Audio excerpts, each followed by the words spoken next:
kita memerlukan sampel urin sebesar atau sebanyak 150 ml per kelompok. Jadi kira-kira setengah botol aqua, ya. Tiap kelompok nanti mengumpulkan urin ini sebelum praktikum ke lab PK, gitu. Karena urin ini nanti akan kita modifikasi supaya menjadi urin patologis. Kalau kita menggunakan sampel urin pasien, kita nggak akan tahu sampel atau urin yang patologis itu seperti apa. Kemudian untuk urin perempuan hamil nanti kami yang akan menyediakan. Dan yang ketiga adalah semen atau sperma. Nah ini yang menyediakan adalah kalian sendiri. Masing-masing piye coroni ya. Masing-masing. Nanti kita akan berikan wadah. Jadi Hamin 1 praktikum, kalian ambil wadahnya di LPK. Karena kalau enggak, itu nanti ditampung di gelas gitu ya, gelas aqua gitu. Enggak kelihatan bekasnya gitu. Jadi nanti kita akan berikan wadah yang harus kalian ambil Hamin 1 praktikum, kemudian diisi dengan punyanya siapa, saya nggak mau tahu, gitu ya. Terus paginya diserahkan ke lab PK, gitu. Kemudian pada pemeriksaan urin nanti akan ada beberapa praktikum dengan pemanasan. Bisa diam. Dengan pemanasan. Jadi tolong bekerja secara hati-hati dan jangan hadapkan mulut tabung ke teman, karena nanti akan push pendidih kena temanmu, gitu ya. Jadi jangan hadapkan mulut tabung ke teman. Waktu efektif praktikum hanya 60 menit. Jadi tolong lakukan pembagian kerja. Jadi tidak perlu satu orang mahasiswa melakukan semua topik, tapi harus tahu dan harus siap. Makanya harus membuat BRK, gitu ya. Kemudian laporan praktikum disusun real time, saat itu juga harus selesai dan dimintakan ACC kepada asisten. Dan seperti biasa, kalian semester 6 sudah lewat praktikum PK beberapa kali, kita disiplin, gitu ya. Jadi kami berharap kalian pun disiplin. Semester 6 jangan macam-macam. Kalau kamu pengen lulus tepat waktu, kamu gagal di satu blok di semester 6 pasti molor, gitu ya. Jadi kami itu nggak mau nego-nego tentang aturan. PK adalah rumah kami dan kamu masuk rumah kami sehingga kamu ikut aturan kami, gitu ya. Dan semua aturan sudah tercantum di dalam buku pedoman praktikum. Oke, kita masuk ke dalam materi ya. Jadi nanti praktikumnya adalah satu, beberapa pemeriksaan kimiawi yang masih manual. Kemudian yang kedua adalah urinalisis dengan menggunakan strip. Yang ketiga adalah tes kehamilan. Dan yang keempat adalah analisis semen. Kita hanya akan melakukan pemeriksaan makroskopis dan morfologi. Tidak semua parameter dalam analisis semen kita lakukan karena waktunya nggak akan cukup, gitu ya. Urinalisis sendiri terdiri dari makroskopik, pemeriksaan fisik atau visual, pemeriksaan kimia, dan pemeriksaan mikroskopis. Nah ini nanti ketiganya akan kita lakukan karena tidak terlalu lama waktunya. Terus sampel nanti untuk pemeriksaan urin kalian tampung di dalam botol aqua yang 600 cc. Jadi nanti terisi separuhnya, gitu. Kemudian diberi nama kelompok dan diserahkan ke kami di pagi hari menjelang praktikum, gitu ya. Kalau ini adalah sampel untuk pasien. Untuk pasien itu seperti ini syaratnya, kontainernya. Kemudian jenis spesimen untuk urinalisis ada banyak. Urin sewaktu, pakai pertama, urin kateter, dan urin dari aspirasi suprapubik. Yang kita pakai nanti adalah urin sewaktu, gitu. Jadi untuk kalian nanti yang akan menjadi probandus, malamnya lebih bagus di urin pagi pertama ya. Kalau bisa pagi pertama, jadi bangun tidur, pipis ditampung yang jadi probandus. Kalau kalian kepengen lihat kristal yang jadi probandus, makanlah 1 butir vitamin C, 1 butir yang 1000 mg. Jadi nanti besok pagi kita akan mendapatkan hasil yang bagus gitu, maksudnya banyak kristal gitu, tapi masih aman, masih terkendali aman gitulah, gitu ya. Jadi itu urin yang besok pagi akan kita butuhkan. Kalau ini adalah jenis spesimen untuk pemeriksaan klinis. Ini jadi kalau untuk pasien ya, urin itu kita ambil secara porsi tengah atau midstream, dan pasien diminta untuk membersihkan area genitalnya lebih dulu dengan menggunakan air bersih, nggak perlu antiseptik gitu, hanya dibilas menggunakan air bersih, keringkan, kemudian ditampung secara midstream. Midstream itu artinya yang tur pertama itu nggak ditampung dulu, kemudian bagian tengahnya ditampung, bagian akhir dari turnya itu nggak ditampung lagi. Nah, itu adalah porsi tengah. Tujuannya adalah untuk menghindarkan urin dari kontaminasi bakteri di sepertiga distal uretra, gitu ya. Nah, ini kalau untuk bayi kita menggunakan urin bag ya. Jadi ini dilekatkan di area sekitar genitalnya bayi sehingga ketika dia pipis urin akan tertampung. Pada pasien terpasang kateter tidak diambil menggunakan kantung urinnya atau jari kantung urinnya, melainkan melalui luar portnya, namanya sample port gitu. Jadi dari selang kateternya ini, bukan dari kantungnya, karena ini adalah urin yang tamu. Ini nggak usah aja kali ya, ini nggak usah. Kemudian sampel urin itu harus diperiksa segera, maksimal sebetulnya dalam 2 jam setelah dikemihkan, gitu ya. Jadi tidak ada pengawet urin yang ideal untuk semua analit di dalam urin. Paling bagus adalah urin fresh, kecuali sampel yang untuk pemeriksaan sitologi untuk PA. Itu memang harus diawetkan dengan formalin. Selain itu sebaiknya tidak menggunakan pengawet. Dan ini harus segera diperiksa. Mengapa? Karena pada penyimpanan atau pada penundaan pemeriksaan, maka semua parameter urin itu akan berubah, gitu ya, akan berubah. Jadi selalu kita sarankan untuk menggunakan urin fresh ketika urinalisis. Nah, ini adalah pemeriksaan fisik atau makroskopik yang nanti akan kita lakukan ya. Volume, enggak, warna, kejernihan, dan bau.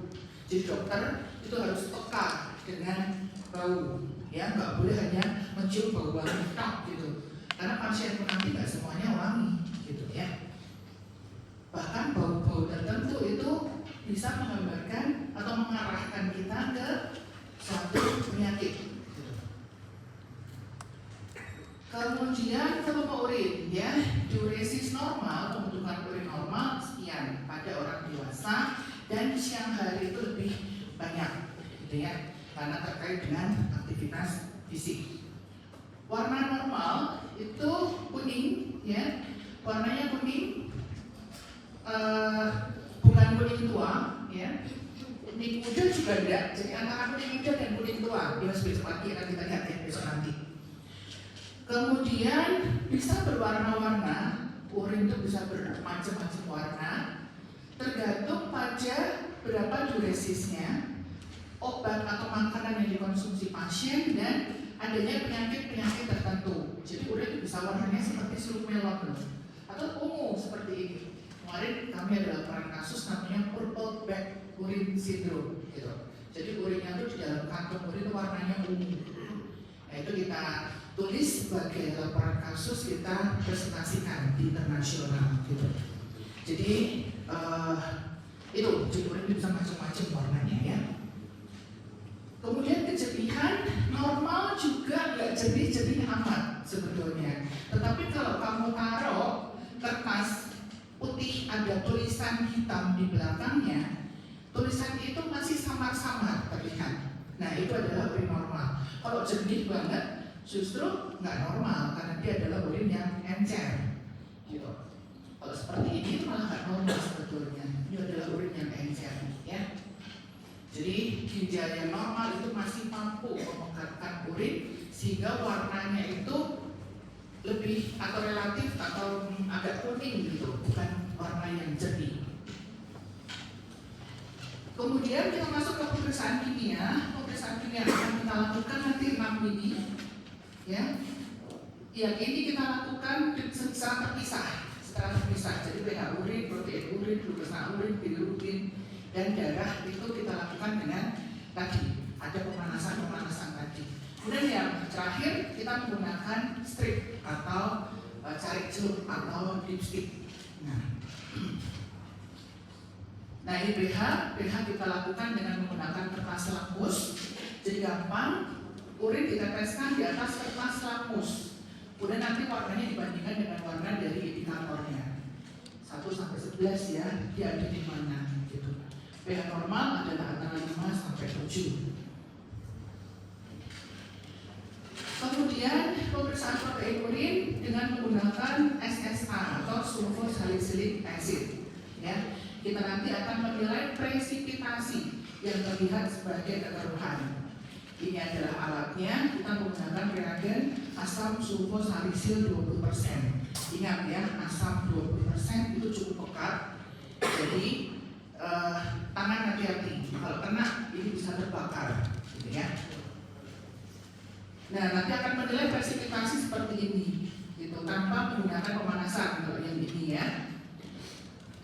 Semakin keruh atau semakin banyak presipitasi, maka berarti kandungan proteinnya semakin tinggi.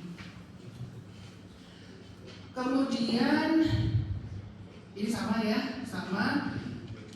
Ada false negatif, false positif, silakan nanti dibaca sendiri. Kemudian yang ketiga adalah pemeriksaan glukosa urin, ya. Metodenya benedik, kita menggunakan reaksi berupa kuprir sulfat. Jadi urin nanti akan ditambahkan dengan reagen kuprir sulfat atau benedik reagen ini, warnanya biru.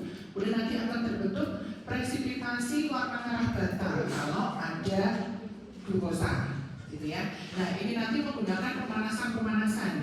Jadi yang tadi saya bilang ya, hati-hati dipanasi.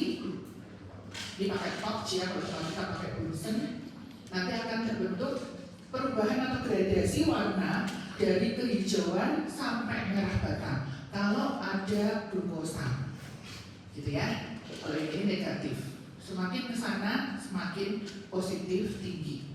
Nah ini yang hati-hati, karena kalau enggak ini mendidih ya, nanti push itu katanya, hati-hati.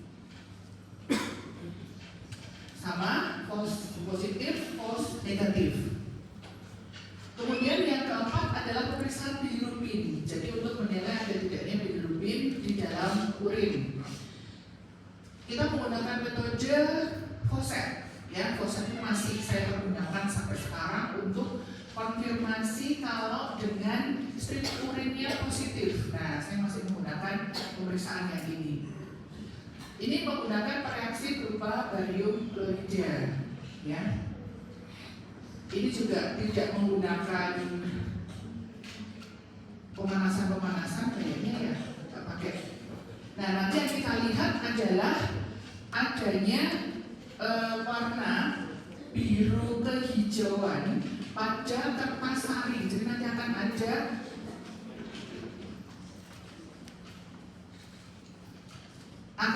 langkah-langkah berupa penyaringan. Saya tuh nggak bisa ngomong keras, ya. Saya nggak bisa ngomong keras. Kalau saya ngomong keras terlalu lama, sakit tenggorokan. Jadi kalau kalian memang tidak tertarik, silahkan diam atau keluar. Silahkan. Saya lebih menghargai daripada ada gembrembeng di sini sehingga saya harus teriak. Silahkan. Saya tunggu 1 menit. Kalau ada yang mau keluar, monggo.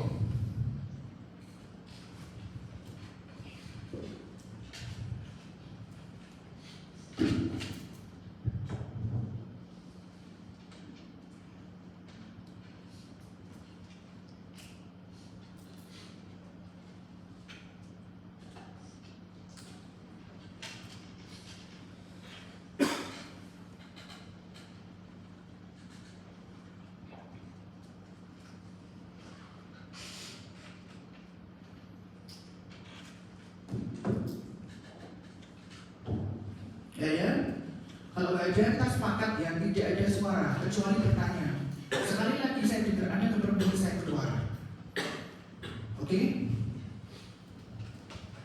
Lanjut ya, bilirubin. Jadi kita menggunakan reaksi berupa barium klorida.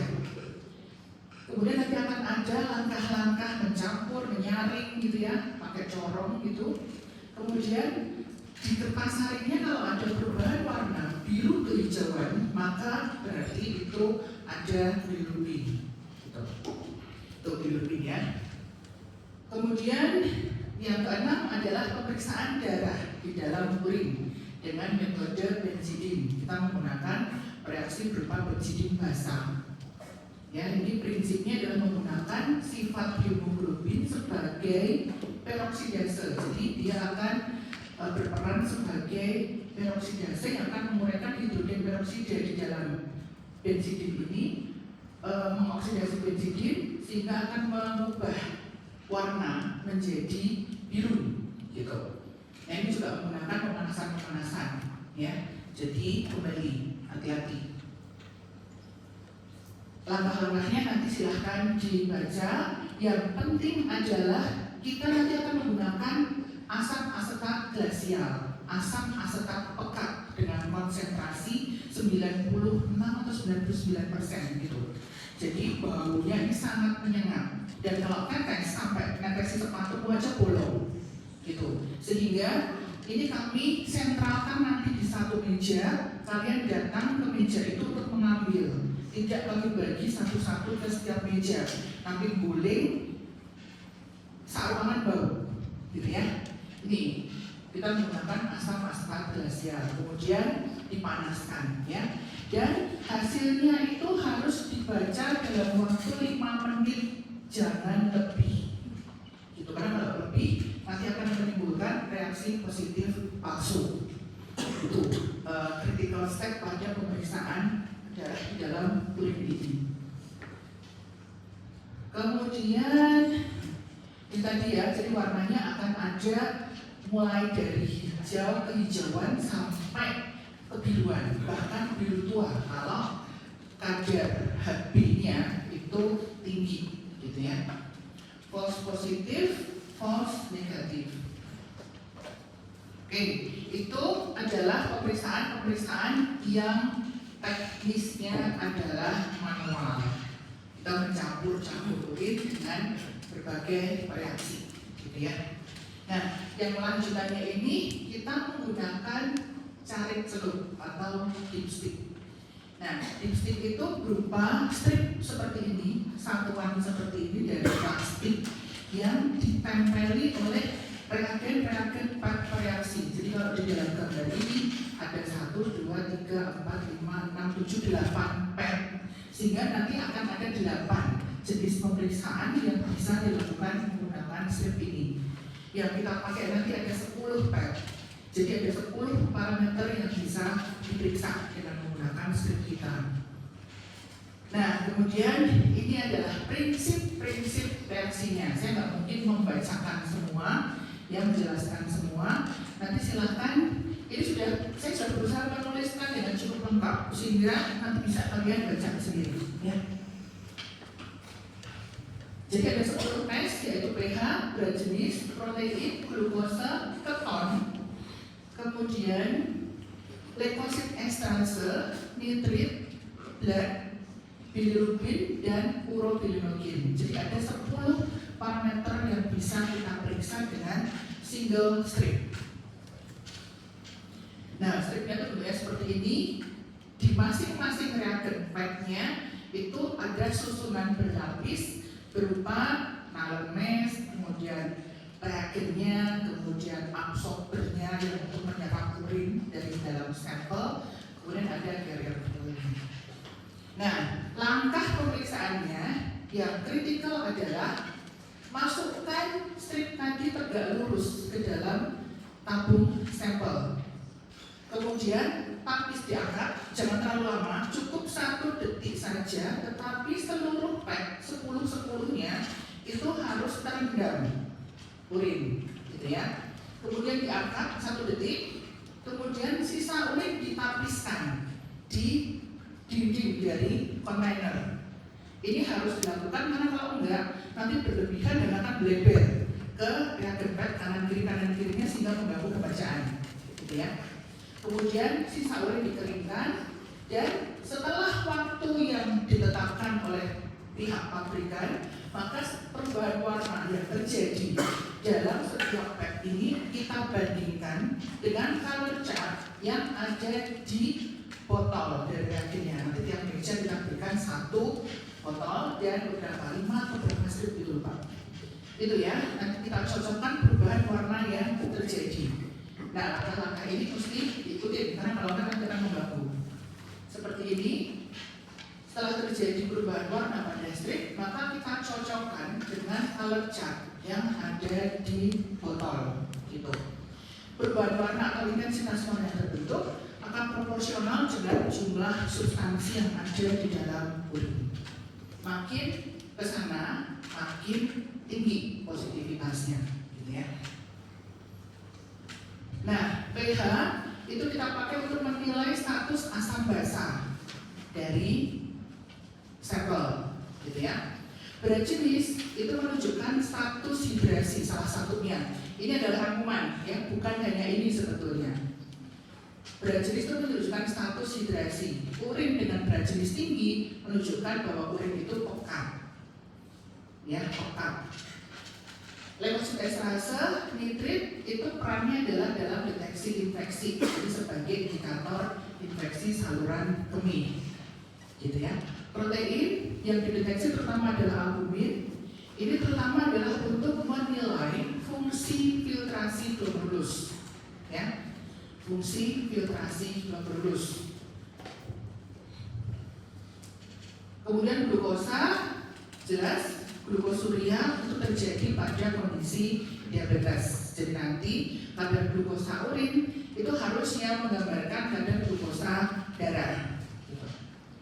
Benda keton adalah produk gluconeogenesis, ya, yaitu perolehan atau produk metabolisme lemak dan protein selain karbohidrat, selain glikogen, ya. Nah, jadi gluconeogenesis ini akan menghasilkan benda-benda keton. Terjadi ketonemia, terjadi ketonuria, gitu ya. Ketonnya akan keluar di dalam urin. Nah, terjadi pada dua keadaan. Yang pertama adalah karena memang glikogennya nggak ada, glukosanya nggak ada, asupan karbohidrat, asupan makanan kurang, sehingga kemudian tubuh beralih menjadikan lemak dan protein sebagai sumber energi. Kemudian yang kedua adalah glikogennya ada, karbohidratnya ada, tapi insulinnya tidak ada atau tidak cukup sensitif. Nah, bagaimana membedakan kedua keadaan ini? Apakah karena asupannya kurang atau karena resistensi insulin? Ada yang tahu? Logika.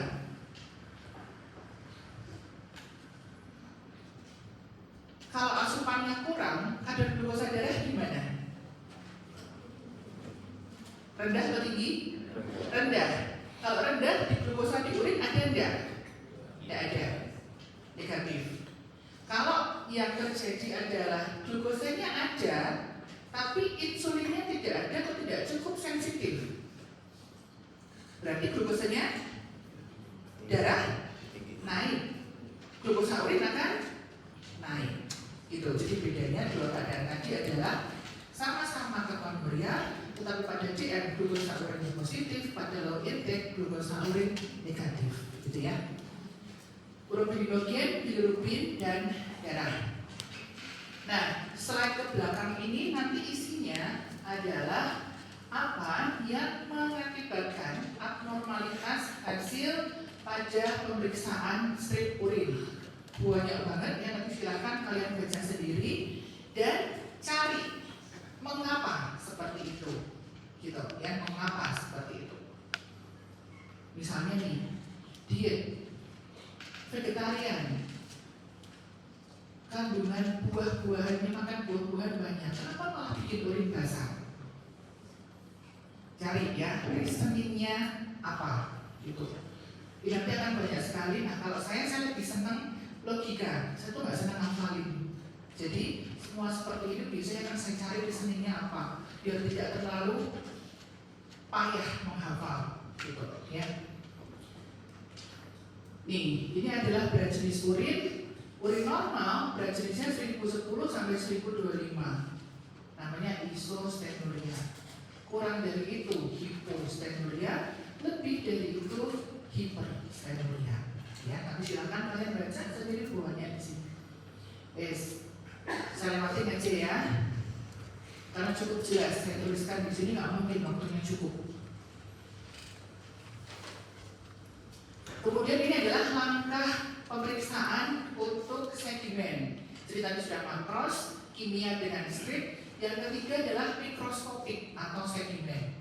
Sedimen urin adalah substansi material solid, baik seluler maupun non seluler yang ada di dalam urin. Untuk bisa mendapatkan sedimen ini, urin harus kita proses terlebih dahulu, yaitu melalui suatu namanya sentrifugasi.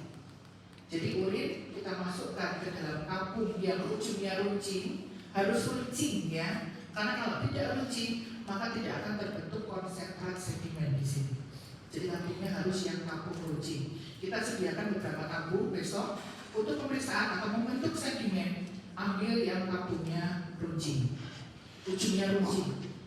Kemudian di sentrifugasi 500 atau 1500 rpm selama 5 menit. Kemudian proses selanjutnya kita melakukan apa namanya decanting. Decanting itu dari sentrifugasi nanti akan terbentuk dua lapisan, yaitu sedimennya dan supernatannya. Decanting itu adalah prosedur membuang supernatan. Ya, nah ketika decanting yang penting adalah jangan ragu-ragu. Kalau kamu ninggring, buangnya dikit, malah kabut kabeh sedimennya terbuang. Jadi pembuangnya harus push gitu. Ya, biar sedimennya tertinggal di dalam ujung dari conical tube ini gitu ya. Jadi strateginya seperti itu. Kalau hati-hati ini malah kabut kabeh. Nah, jadi ini ya, ini adalah urin sebelum sentrifugasi, kemudian ini setelah sentrifugasi, dan ini setelah decanting. Yang tertinggal hanya sedimennya. Nah, sedimen ini nanti akan kita teteskan ke atas objek gas. Ya, seperti ini diteteskan satu tetes saja, jangan banyak-banyak. Kemudian kita tutup dengan deglas dan kita lihat di bawah mikroskop. Perbesarannya pakai yang kecil dulu, objektif 10. Jadi lensa yang dekat mata itu 10. Ini untuk menilai lapang pandang kecil atau LPK. Baru kemudian berpindah ke objektif 40 untuk menilai lapang pandang besar, gitu ya. Ini lapang pandang kecil dipakai untuk menilai ini elemen ini. Lapang pandang besar kita pakai untuk menilai elemen ini. Kemudian ini adalah eritrosit. Eritrosit di dalam urin itu bentuknya bisa dua. Yang satu adalah isomorfik, yang satu adalah dismorfik. Yang isomorfik kalian lihat bentuknya sama seperti eritrosit di dalam darah. Jadi bulat, ada cakram di konkav, ada area yang lebih jernih di tengah, gitu, sama persis. Sementara yang ini bentuknya lebih kecil, lebih gelap, lebih irregular. Namanya adalah eritrosit dismorfik, gitu ya. Kemudian ini adalah leukosit, lebih gede ukurannya dibandingkan eritrosit, jelas. Kemudian ini meningkat banyak pada keadaan inflamasi atau infeksi.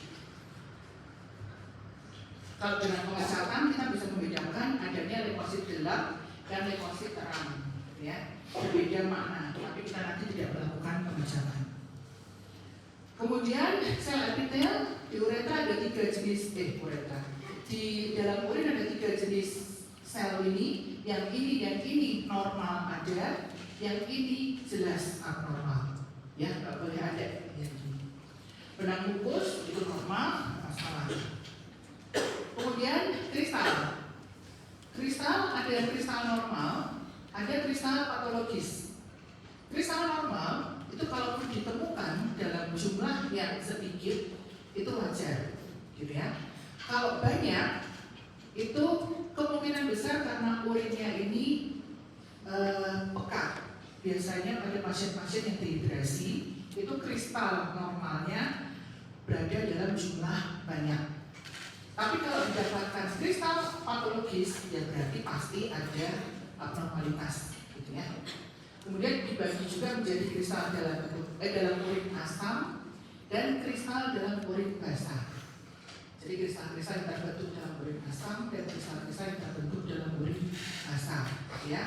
Ini nanti akan kita laporkan. Adakah kristal normalnya apa yang ketemu dan berapa? Adakah kristal abnormal? Apakah itu termasuk kristal asam? Apakah termasuk kristal basah? Nanti akan kita laporkan dalam laporan, ya. Kemudian silinder. Nah, silinder itu bentuknya tuh mirip sosis, gitu, mirip sosis. Yang terbentuk di dalam lumen tubulus, ya. Ada beberapa faktor yang mempengaruhi pembentukan silinder. Nih, semua silinder patologis kecuali silinder hialin dalam jumlah sedikit, gitu ya. Nih, keberadaan silinder itu bisa mengarahkan kita ke diagnosis penyakit ginjal tertentu. Ini adalah jenis-jenis silinder yang normal tadi ini kalau berada dalam jumlah sedikit. Selain itu abnormal, pasti patologis. Silinder kita beri nama sesuai isinya atau elemen yang terjebak di dalam matriks protein tadi, gitu. Kalau di dalamnya banyak eritrosit, ya kita sebut silinder eritrosit. Di dalamnya banyak titik-titik lemak, ya silinder lemak, gitu ya. Jadi kita beri nama sesuai isi atau bahan yang terjebak di dalam matriks protein. Kemudian kita juga menilai adanya jamur bakteri, jamur, pseudohifa, trichomonas. Trichomonas ini biasanya asalnya adalah dari guguran trichomonas di vagina, ya, di vagina. Atau kalau laki-laki ya ketularan dari pasangan seksualnya, gitu. Trichomonas, ya. Jadi jangan sampai besok urinnya ada trichomonasnya, gitu ya. Kemudian ini adalah spermatozoa dalam urin, ini juga mempunyai makna diagnostik. Dalam jumlah banyak, biasanya itu mengarahkan ke penyebab infertilitas, yaitu ejakulasi retrograd. Jadi ejakulasinya itu tidak ke ventral keluar, tapi balik ke dalam, masuk ke dalam vesika urinaria, gitu. Nah, ini adalah hasil urinalisis yang normal, gitu. Isinya adalah makroskopik, kimia, dan mikroskopik. Laporan hasil analisis itu bentuknya seperti itu, gitu ya. Nah, jadi besok kita akan melaporkan hasil pengamatan kita terhadap sampel urin tadi itu bagaimana, itu dengan format seperti ini, gitu ya. Secara makroskopik warnanya bagaimana, kejernihan bagaimana, secara kimia berapa berat jenis, pH, adakah darah, protein dan lain-lain. Seperti ini nanti kita akan laporkan. Oke, sampai di sini analisis. Ada pertanyaan? Saya kilap khusus, mudah-mudahan cukup jelas, ya. Berikutnya adalah tes kehamilan, ya. Tes kehamilan itu kita akan mendeteksi sampel urin adakah hormon kehamilan, yaitu beta human chorionic gonadotropin atau beta-HCG, ya. Beta-HCG ini dihasilkan oleh sel-sel trofoblast dalam 2-3 hari setelah implantasi. Jadi begitu dia implantasi, sebetulnya sudah menghasilkan beta-HCG, gitu, atau 8-10 hari setelah fertilisasi. Nah, tetapi memang baru terdeteksi kira-kira tapi setelah si perempuan tersebut terlambat haid, gitu ya. Itu berkaitan dengan limit deteksi dari si reagennya, stripnya, gitu. Metode pemeriksaan ini adalah enzim immunose yang mendeteksi kadar HCG minimal 25 mili international unit, gitu ya. Sensitivitas paling rendah itu sekitar 20 mili international unit. Artinya semakin sensitif suatu strip tes kehamilan, maka dia akan mendeteksi kehamilan semakin awal, gitu. Nah, hasil positif itu belum tentu hamil normal. Hamil yang ekstrauterin, abortus inkomplit, tumor-tumor yang mensekresi beta HCG juga akan memberikan hasil positif, gitu, ya. Positif palsu pada ini, negatif palsu pada ini, gitu ya. Makanya pemeriksaan biasanya sih dilakukan pada ya setelah si perempuan itu terlambat haid dan menggunakan sampel urin yang paling pagi, karena sampel urin ini adalah paling pekat. Caranya mudah, kita tinggal mencelupkan tes kehamilan tadi ke dalam urin pasien, kemudian nanti akan terlihat garis atau pita pada zona reaksi ini, gitu, ya. Dari yang tadinya tidak terlihat apa-apa, kemudian nanti muncul dua garis ini adalah di garis kontrol dan garis tes. Jadi nanti ada tulisan C dan T. C itu harus ada garisnya, karena itu menunjukkan bahwa reagen kita berfungsi baik, gitu. Jadi C itu harus ada pitanya. Kemudian yang T, pita di T itu warna setipis apapun, asal masih terlihat secara visual, itu kita anggap sebagai positif, gitu ya. Jadi seperti ini adalah hasil positif, ini negatif, tetap ada pita di garis C. Ini adalah invalid karena tidak ada pita di garis C. Di yang ini maka pemeriksaan harus kita ulang dengan strip yang baru. Berarti ini stripnya cacat, seperti ini. Hasil false positif, false negatif. Oke, sampai di sini ada pertanyaan? Tes kehamilan nanti sampelnya kita akan bawakan, gitu ya, bukan kalian yang membawa. Lanjut, ini adalah analisis semen. Nah, analisis semen ini untuk pasien ya, kalau pasien itu kita minta pasien untuk mengeluarkan di laboratorium atau di dekat laboratorium, ya. Setelah dia menjalani abstinensi selama 2-7 hari. Abstinensi itu tidak ejakulasi selama 2-7 hari. Nggak boleh lelah, nggak boleh lapar. Jadi yang jadi probandus silakan minta traktir sama teman-temannya sekelompok, karena nggak boleh lelah, nggak boleh lapar, gitu ya. Jadi silakan minta traktir. Kemudian dilakukan, dikeluarkan secara masturbasi. Saya tidak menyarankan coitus interruptus, kecuali yang sudah punya istri di sini, gitu ya. Dikeluarkan secara masturbasi. Kemudian ditampung di dalam botol atau gelas yang sudah kita sediakan. Jadi kami tampung pakai kondom, karena kondom itu mengandung spermisid.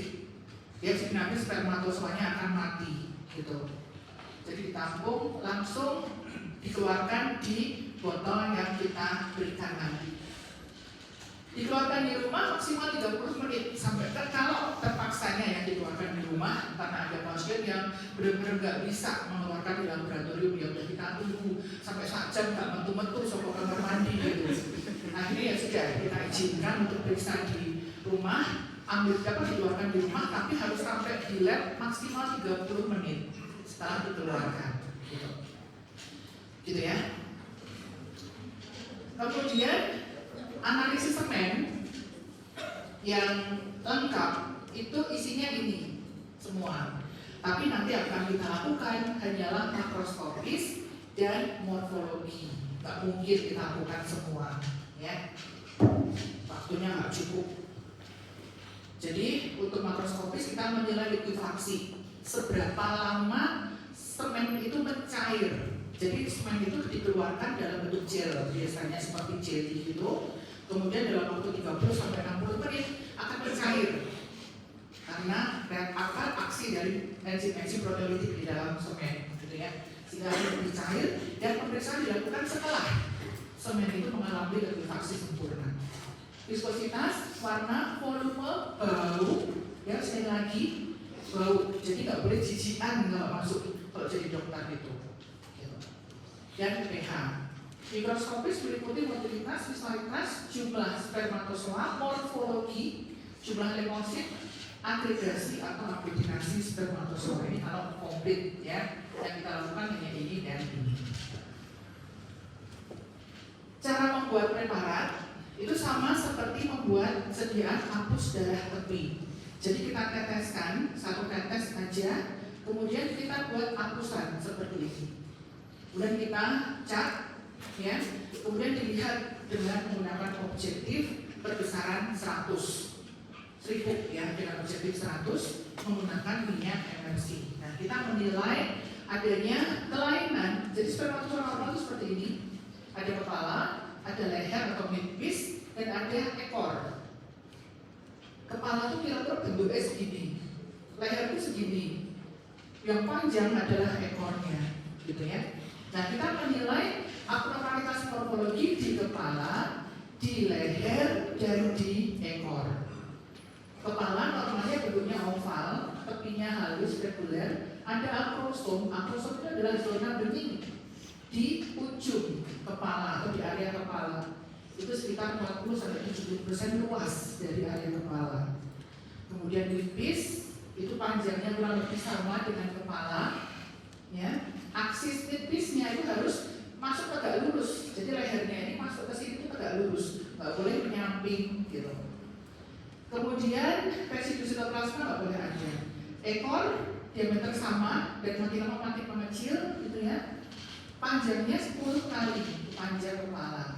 Dan ujungnya ini melengkung secara alamiah, bukan perli, gitu. Tidak mengeriting, tidak patah, ya. Itu normal. Nah, gangguan morfologi kita menilai di kepala, di midpiece, dan di ekor, gitu. Seperti ini bentuknya, ini kepalanya 2, ya. Kemudian ini ada eksesif residual sitoplasm, jadi ada sisa kantong sitoplasma di sini. Kemudian yang ini ekornya 2, gitu ya. Kemudian yang ini kepalanya datar, ada sebenarnya kepala datar tuh, tapi di spermatozoa bukan di manusia ya. Kepala datar, kemudian atau benjol gitu. Kemudian yang ini kepalanya apa nih? Oh, ini ekornya kepal, gitu, nggak boleh luar. Yang ini gede, kepalanya gede, ini normal. Jadi lebih gede kepalanya. Jadi kepala lebih gede pun nggak boleh, ya. Dan ini ekor tanpa kepala atau kepalanya hematomatic pinhead. Ini kepalanya bulat, nggak boleh. Ini ada runcing kepalanya dan ada excessive residual sitoplasm. Kemudian ada valvula di dalam kepala, sama ini juga ERC ya, excessive residual sitoplasm. Nah, ini adalah nilai rujukan dari semen. Kita nanti banyak kita nilai ya, warna, likuifaksi dalam beberapa menit. Viskositas itu kita menilai dengan meneteskan 1 tetes semen, diteteskan tis gitu, dan diukur seberapa panjang daya membenamnya. Kalau encer ya kurang dari 2 cm itu baik, jadi nggak terlalu pekat, gitu. Daya membenamnya itu nggak terlalu panjang. Kemudian pH sekian, konsentrasi normal 15 juta. Ini hanya sedikit ya. Yang sering kita periksa pada normozoospermia itu bisa sampai 60 juta, 80 juta gitu. Jadi sebetulnya konsentrasi spermatozoa yang normal itu nggak perlu banyak-banyak gitu. 15 juta itu sudah dianggap normal. Kemudian motilitas progresif lebih dari 32%. Nah, jadi yang penting itu adalah motilitas dan morfologi. Maksudnya penting untuk fertilisasi. Oke, gitu ya. Terus ini adalah istilah-istilah abnormalitas dalam sperma analisis semen ya. Normozoospermia kalau jumlah motilitas morfologi normal, aspermia itu hanya keluar angin Pak. Pada ejakulasi hanya keluar angin, nggak keluar semen gitu. Bukan angin maksudnya nggak keluar lah ya. Kemudian azoospermia tidak didapatkan spermatozoa, 0 spermatozoanya. Hipospermia kalau kurang dari 1,5 mili ejakulat, hiperspermia kalau lebih dari 6 mili ejakulat. Jadi yang lebih pun juga nggak bagus, gitu ya. Normal hanya antara 1,5 sampai 6 mili. Oligozoospermia jumlah spermatozoa kurang dari normal. Astenik itu artinya lemah. Asteno berarti beratnya lemah, jumlah motilitas sperma yang motil itu kurang dari normal gitu. Jadi kalau kamu yang lemot itu namanya astenozoospermia gitu ya. Teratozoospermia banyak defect morfologi. Nekro itu mati, jadi ini banyak spermatozoa yang mati. Leukospermia jumlah leukositnya banyak ya, biasanya pada infeksi. Hemospermia itu semen mengandung eritrosit gitu. Oke, sampai di sini pertanyaan. Kita besok banyak menilai morfologi. Jadi ini aja. Adakah abnormalitas morfologi spermatozoa gitu ya?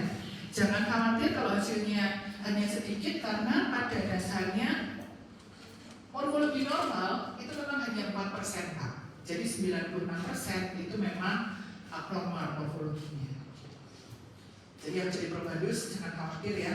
Besok terus nanti ada yang setelah praktikum saya dijabri, dok hasilnya kok jelek gitu.